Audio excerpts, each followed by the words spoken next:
We took a devastating blow, but we're still here. We're recovering.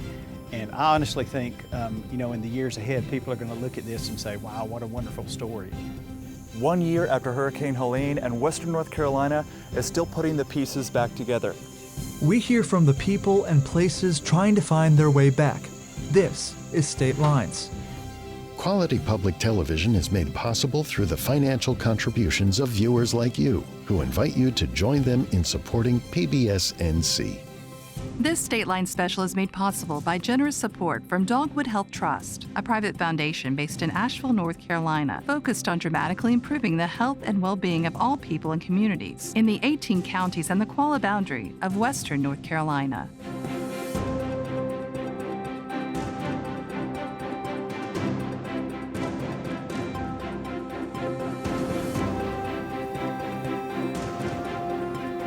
One year ago, Hurricane Helene tore through Western North Carolina.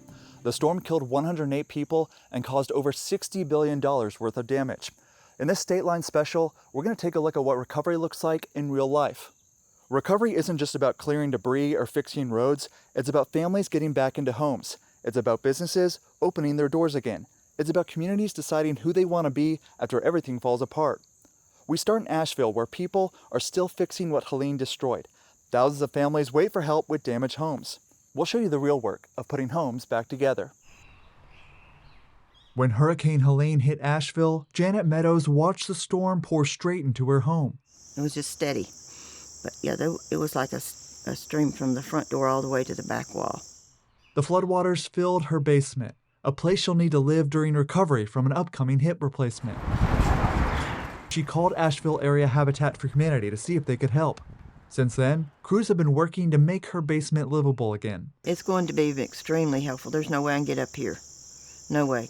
With my limited income, with my part-time job and my disability income, there's no way I could get it done. So it was a surprise, a wonderful surprise. Janet is one of hundreds of families that Habitat for Humanity has been helping since Helene. The need is staggering. More than 600 families are in Habitat's pipeline, with only about 20 homes repaired each month. It is important to understand the level of need that is still out there. We're a year beyond when the storm hit. We're still working with folks that can't return to their home and still trying to have folks understand the level of need that's out there and the support that we're going to continue to need to keep going.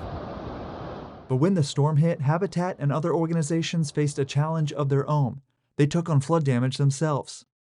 Their flagship Restore in Asheville was underwater, offices flooded, inventory lost, and trucks destroyed. So this was complete mud, everything thrown everywhere, stuff out in the parking lot.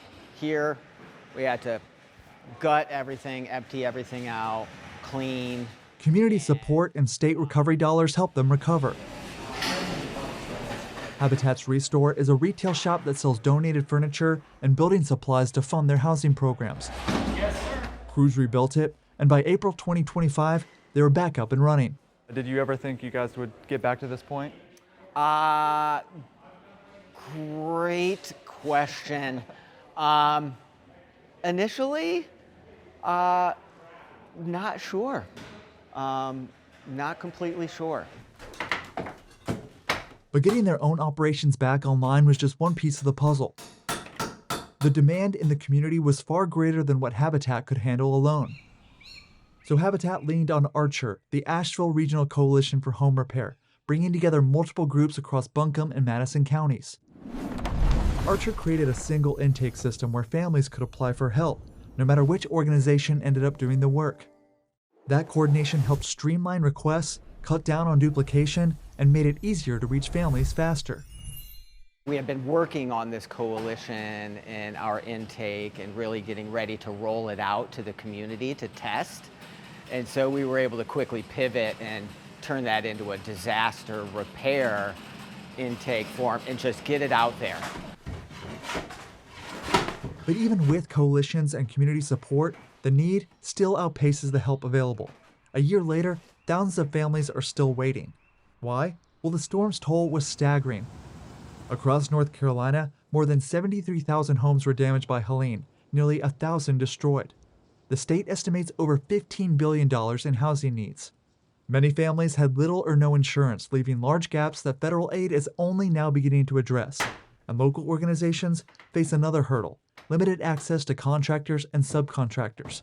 Even with funding available, finding skilled crews to take on the volume of repairs has been a challenge across the region.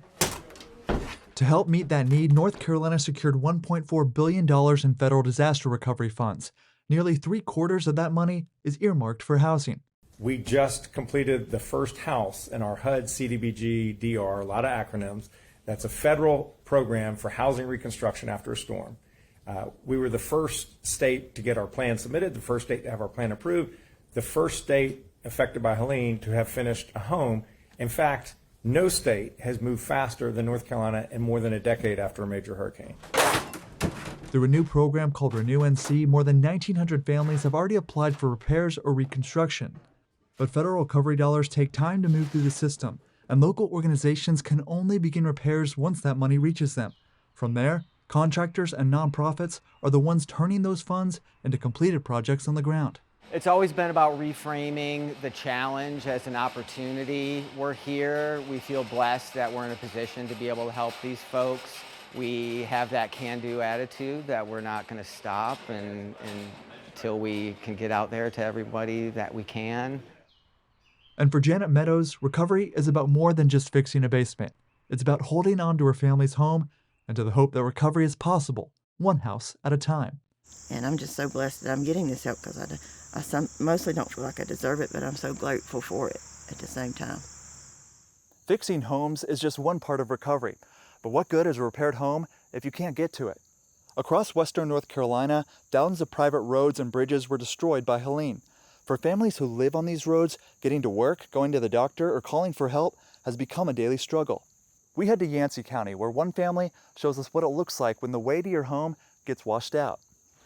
And they had a path through there. For 44 years, Ted Baker has called this place home. In 1981, this was here. But when Helene's floodwaters tore through these mountains, the driving bridge that connected him to the outside world was swept away. It just rained so hard and the river came up so fast, and the river went from 2 feet deep to 31 feet deep in a matter of hours. All that's left of the original structure are the washed up slabs of concrete and twisted steel. With the bridge gone, Ted and his wife were cut off. When that flood was happening, it was just astounding, the stuff that was just going by. Mm-hmm. And it was so fast. And it was going 20, 30 miles an hour. Mm-hmm. And there's a sawmill up the road that had 50,000 logs, which became battering rams, that let loose all within the space of an hour or two. Jeez. And here come these logs. Yeah. Here come the trees. Here comes the 500-gallon propane tanks. Oh, look, there's a car. Look, there's a truck. Well, there, look, there's a whole house. For days, friends and neighbors feared the worst. We were on a missing list, and then some people came over in kayaks. Are you the Bakers? Yeah, we're the Bakers. Well, you're good. You're good. Thank you. You're still alive. We'll see you later. They spent months living elsewhere. Then, determined to return, Ted built a makeshift crossing, beams stretched over a boulder in the river. It's just enough to park across the water and walk across to get home. We're only here temporarily until we get safer access, because that bridge is going to become impossible. It's right next to the river. It's going to ice up every day. It's cold, and it's too dangerous. To see just how much damage one washed-out bridge can cause, we flew over Ted's property in a helicopter. From the air, we see his home sit stranded on the far side of the river with no safe way in or out. That bridge once served 2 families. Now, only one remains. Just weeks ago, Ted's neighbor's house burned to the ground. Fire crews couldn't reach it in time. If we would have had a bridge, they could have gotten the fire out in time. But we don't have a bridge. In the mountains of western North Carolina, many families rely on private roads and bridges. And when Helene hit, thousands were washed away.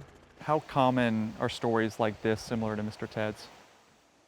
They're not the exception, they're the norm here. You have to imagine there was 30 inches of rain dumped on the North Carolina mountains, and that rain has to go somewhere. So the flooding was obviously biblical, it was catastrophic. According to the governor's office, more than 8,000 private roads and bridges were damaged during Helene. Today, over 7,000 are still waiting for repair. Eric Robinson leads Operation Hilo. It's a nonprofit that's been on the ground since the storm. They help families with shelter and long-term recovery. You know, when you start to look at it, it's not somebody's home per se. I mean, Mr. Ted still lives here. The fact that he has to walk, 3/4 of a mile just to get out, or heaven forbid something happened to where he needed EMS or he needed fire, that's a real challenge. And I think that's what people don't really think about is, okay, they do have a house, they have power, they have water. They don't really have access to it, but they also don't have access to those life-saving services should something happen. When Helene hit, FEMA moved in to repair highways and public roads. But for private bridges like the Bakers, recovery often falls into a gray area. Families can apply for FEMA's Individual Assistance Program if a private road is their only access to a primary home. But the payments are capped and often cover just a fraction of the actual cost. As of July 2025, state officials say FEMA has given out $24.4 million to North Carolina households that reported private road or bridge damage. Thousands more families are still waiting for help. To speed things up, Governor Josh Stein signed an executive order allowing North Carolina Emergency Management to fast-track repairs. Lawmakers also approved an additional $100 million specifically for private road and bridge recovery. This is also alongside a new reimbursement program that covers half the cost of rebuilding. But recovery is slow. Each project requires engineering assessments, contracts with state-approved builders, and legal agreements from all property owners along the road. With thousands of families applying at once, even paperwork can take months. Not to mention contractors are in short supply. They're often tied up on public highway projects, and mountain terrain only adds to the challenge. As repairs are delayed, erosion makes projects even harder and more expensive. What does it look like to get, a bridge like that, a driving bridge like that replaced at a place like this? Well, number one, to get somebody to quote it in general is tough. So yeah, in a situation like this, it's tough to get somebody to quote it, but when you do, to lock in a price. And now we're looking at a solution for a driving bridge that's up around 800, 900,000. It started at 500,000, 10 months ago. So nonprofits and neighbors are stepping in to fill the gaps. For the Bakers, that help has come in the form of donations through a GoFundMe campaign and support from groups like Operation Hilo. Personally, they had no idea there were this many people in the world. They were willing to open up their hearts, sometimes their wallets, sometimes risk their lives to help other people. And people really stepped up to the plate. There's been an amazing number of people from charities and churches and Christian groups, and from not just all over America, but people from all over the world. With the cost of a full driving bridge out of reach, the best hope now is a steady walking bridge. A safer, more affordable way for Ted and his wife to get home. Helene destroyed the bridge that connected Ted's home to the outside world, but it didn't take away his connection to this place, or the memories he's made here. I hate to come up with another old saw, but home's where the heart is, and our heart's here. And it always has been. It was our dream to have a 50-acre farm, and we shared that dream, and it's been wonderful that way for us. I mean, this is a beautiful place here. And across western North Carolina, thousands of families are holding on the same way, waiting on the roads that don't show up on maps to be rebuilt. Fixing roads helps more than just families. Chimney Rock was one of the hardest hit communities by Helene. The main road was washed away and shops closed because customers couldn't get to town. Let's find out what it takes to rebuild a town that lost most of its downtown. When Hurricane Helene tore through Chimney Rock in 2024, floodwaters wiped out homes, businesses, and the main road in. It was pretty much destroyed. Mayor Peter O'Leary says the town was cut off from the outside world. Best I can tell, water and debris came down the main street, hit that building and collapsed it. Oh, wow. And then it came through the opening here and swept in here. The front doors were burst off their hinges that way, and they were laying on debris. There's an old gas pump there that you may have noticed coming in right outside. That was in the back of the store. Okay. So the water went out, took that, put it in the back of the store. Wow. All of the displays were shoved to the back. I mean, it was amazing what it did. Just hard to believe. It was a tough year. I mean, it was a disaster that none of us could even dream of. Beyond leading the town, O'Leary runs Bubba O'Leary's General Store, named after his dog. Comes in here, get a picture of him with Bubba. Yeah. He says Helene left lasting scars. It just changed the whole course of Chimney Rock Village. It changed the course of everybody that lives here. So it was just a very tough, disruptive year. That's because Chimney Rock's roads were decimated. For months, recovery crews couldn't even reach town. Chimney Rock's roads needed more than just a quick fix. This is not a 6-month, 1 year, 2 year recovery. I mean, this recovery is going to take years. And that's the challenge, I think, is to continue to keep the momentum going, to keep our spirits high as we rebuild. The North Carolina Department of Transportation took charge of rebuilding Chimney Rock's roads. And after Helene cleared, they accessed the area the only way they could, on foot. So really when we, in the immediate impact of the storm, when we hiked in here for the first time, and we recognized the amount of damage that was here, it's about 80 foot-ish from where we're standing down to the river. It's a significant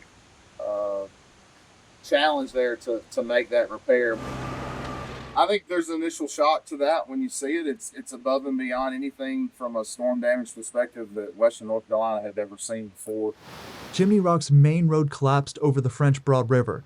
DOT crews set the goal of building a temporary road as quickly as possible. Here in the greater Chimney Rock Batcave area, everything was an emergency response. That was our priority immediately after the storm, to connect people to where they lived, to where they needed to go by any means necessary. That started out as footpaths, that expanded to side-by-side paths, eventually to a single lane, to 2 lanes, to what is now running between Batcave and Chimney Rock, which is a paved 2-lane road.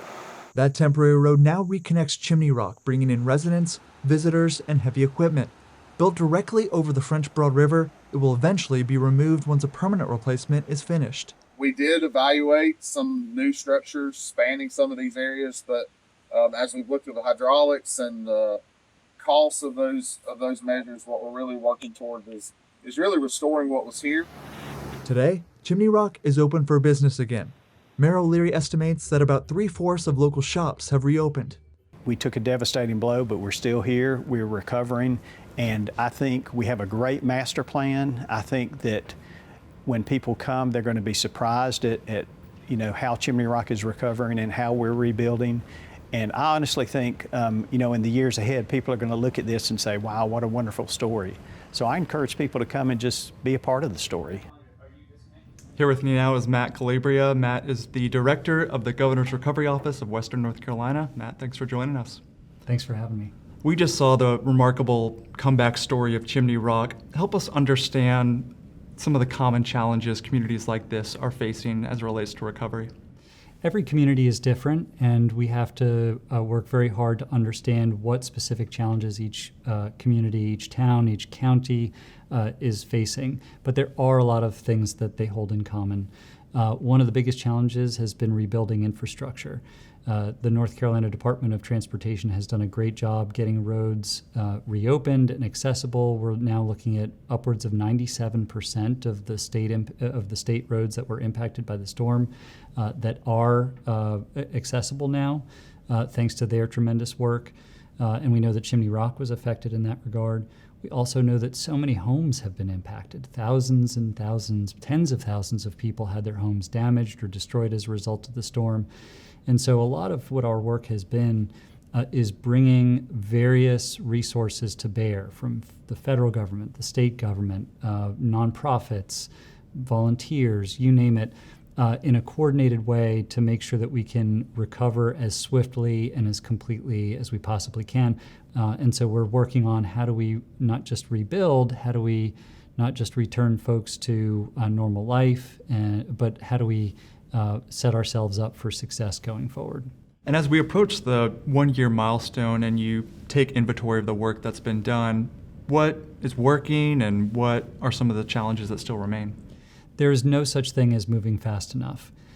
Our survivors need a lot of help.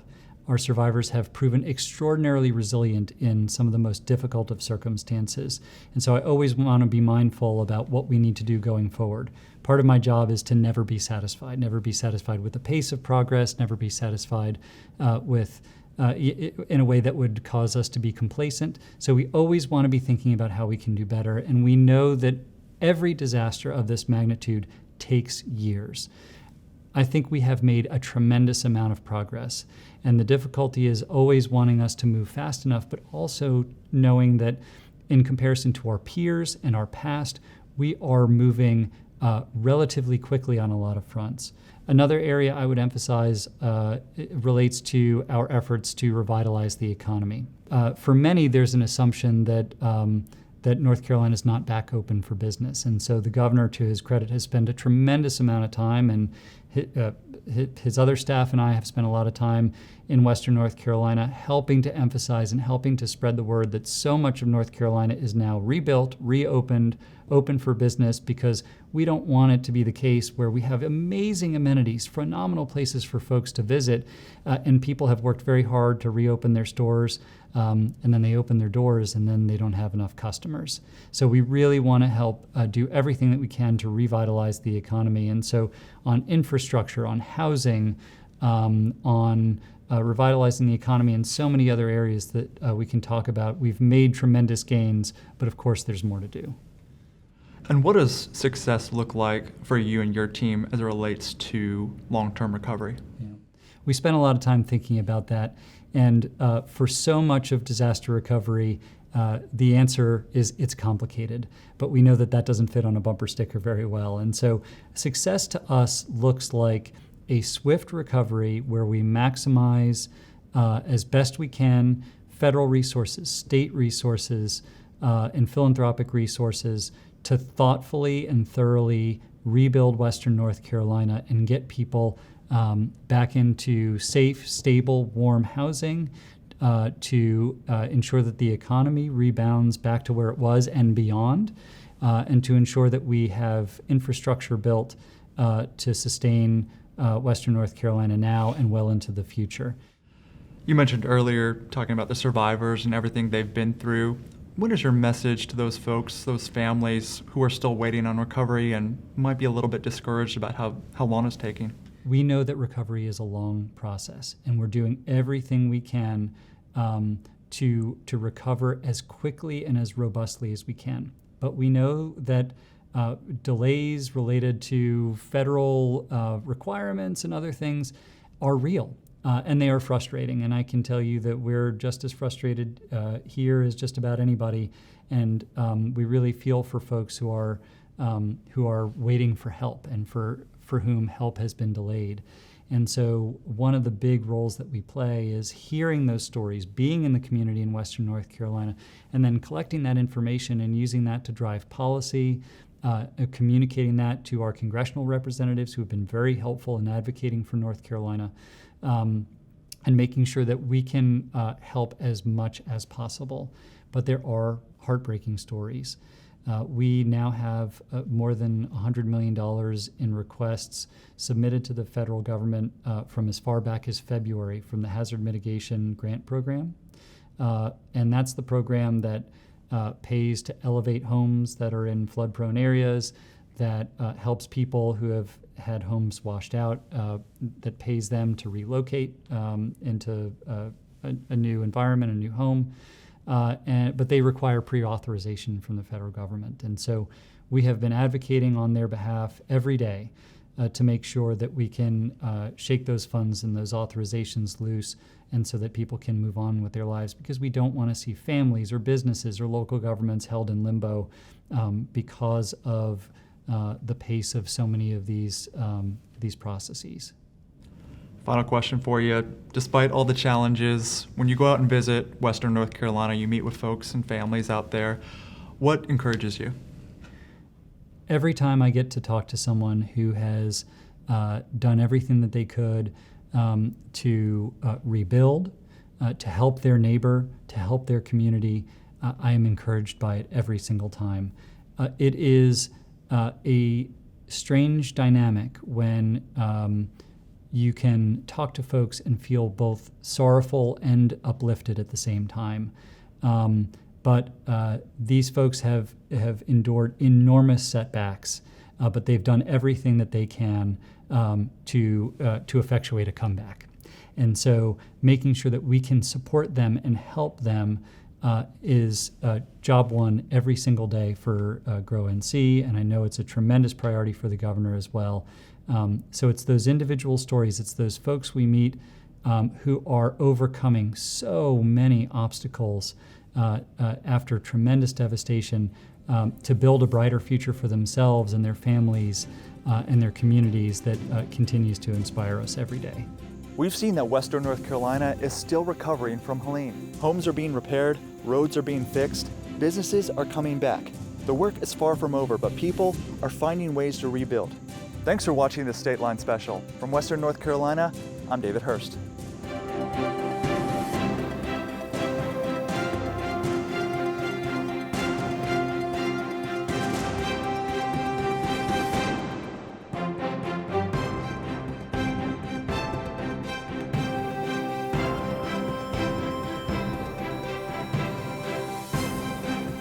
This State Line Special is made possible by generous support from Dogwood Health Trust, a private foundation based in Asheville, North Carolina, focused on dramatically improving the health and well-being of all people and communities in the 18 counties and the Qualla boundary of Western North Carolina.